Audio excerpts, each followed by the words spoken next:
మేము జగనన్న వస్తాయని డౌన్లో క్యాన్ ఎక్కడ వెయిట్ చేస్తున్నామన్నా. మా దూరంగా ఉన్నాం. అవకాశం వచ్చిన దగ్గర నేను ఇతను ముందర వెళ్ళామన్నా. పోలీసులు కావాల్సిన నచ్చుతుంది ఇతను నీడ కొట్టారు, భుజం పైన కొట్టినారు, నన్ను తలపైన కొట్టినారు. తలపైన కూడా అవసరం ఏమొచ్చిందన్న, కాళ్ళకు కొట్టండి కింద లాఠీతోనే ఉద్దేశపూర్వకంగా కొట్టినారు.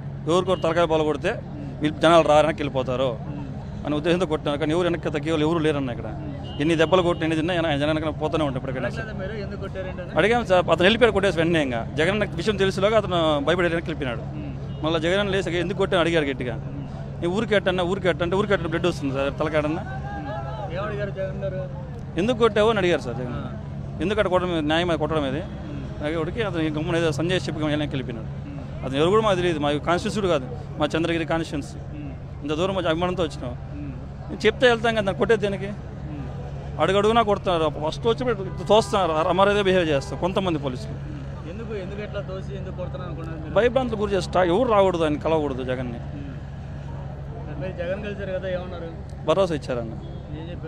మీకు అండగా ఏం కాదు, హాస్పిటల్కి అని చూసుకోండి, అందరూ ఉన్నారు నాయకులు అని చెప్పి పంపించారు. ఆపారు. మేము బెంగళూరుకి వెళ్తామని చెప్పి వచ్చామన్నా. మామూలుగా ఆపారు. చాలా మంది, కొంతమంది జెండా కట్టుకు ఆ ట్యాప్ వెనక్కి పంపించేసారు. 2 వీలర్లు అందరినీ. అవును, వైట్ షర్ట్లు వేసుకుని వెనక్కి పంపించేసినారు. ఇదే ప్రోగ్రామ్ సక్సెస్ కాకూడదు. జనాదరణ ఎక్కువైపోతుంది రోజు రోజుకి. ఆ ఉద్దేశంతోనే పోలీసులు చేస్తున్నారు.